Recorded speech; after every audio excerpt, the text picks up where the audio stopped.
wampler's going good so far. We're a few hundred rounds in. We're working this setup over here is it's like 2 drills starting off that stick. Now our 3rd drill, the gap drill.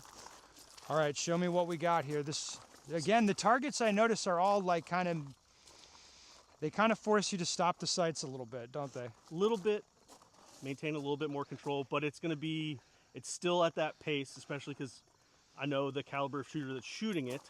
I want to push the certain aspect of the patience. Oh boy. When I usually the first, like, let's say this drill in the concept is I would put these just a little bit slightly closer and then obviously not partial them up. Yeah. But because we're shooting this, I want to make it a little bit more challenging. That's nice of you. Yes. Thank you for that. No problem. All right, very simple exercise. What we're going to do is we're going to start on the right-hand side of the stick. Gonna start just like, I kind of made these little fault lines to stay with inside because I don't want people to like end up back here not cheating, but making the drill harder than it needs to be, or losing sight of what the expectation of the exercise is. So we're gonna draw, engage the single mini popper with 1 shot. We are then going to initiate movement. Between the 2 agility sticks, we're going to engage both of these targets on the move, 2 rounds each. And then at the end of the exercise, we're coming to the left-hand side of this agility stick, re-engaging the mini popper. All right? The point is we have to move on the 2 pieces of paper between the 2 agility sticks, but we have to be static. Dude, that's like 20 yards. Yeah. That's too far. That's all right. Okay, fair enough.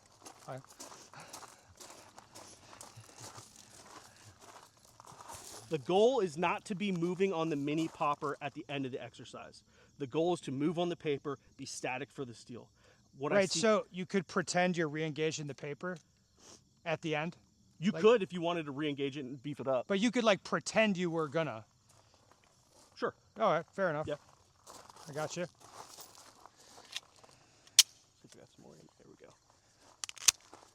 So obviously there's 2 options to this. You go either enter on the far, finish on the close and the steel, or enter on the partial and then transition to the far and then finish on the steel. There's 2 concepts why in which, like, let's say easy entry, hard exit, hard entry, easy exit. There's 2 different ways. I'll talk about it in a second. Sure.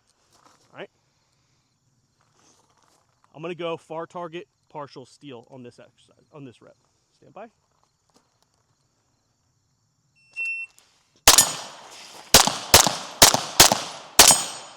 Oh boy.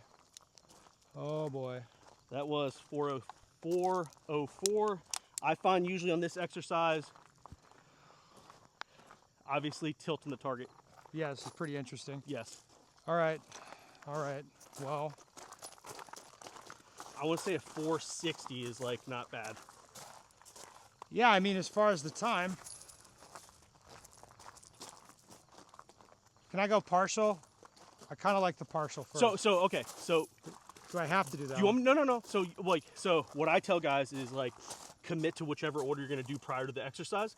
A lot of people will just dive in here and then pick what they see first, right? Which is terrible. Somehow. Right. Somehow it's done, my man. It sounds so stupid, but it is like you have to dictate it. You have to tell people because it's like people will just react, right?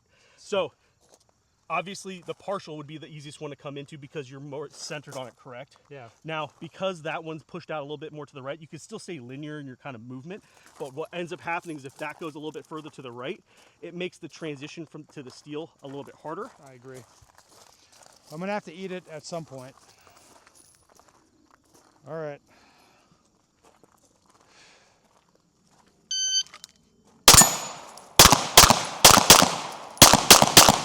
God damn it. It's not what I wanted. I'm gonna turn this down. All right.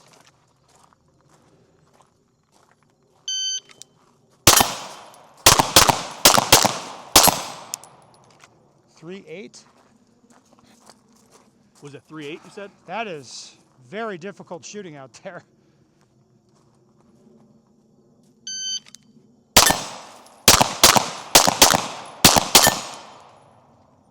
Literally not a round I fired went where I wanted. Say again? Not really. Nothing I fired really went where I wanted.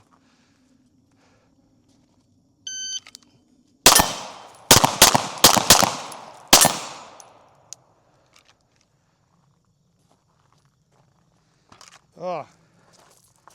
This is it's like, It's very difficult to get the hits I want at the pace you're forcing me to shoot and move through here. Very difficult.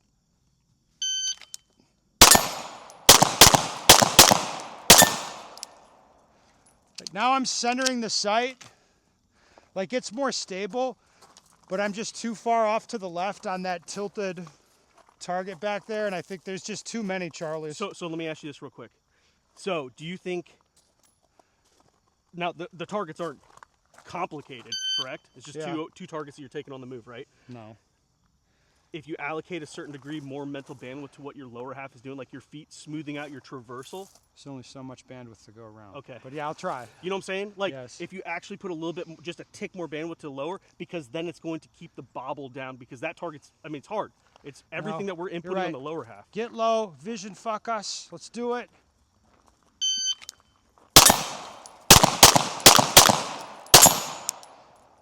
Who's better hits back there? Let's do one more.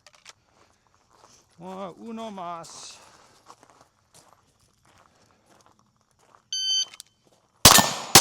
Oh!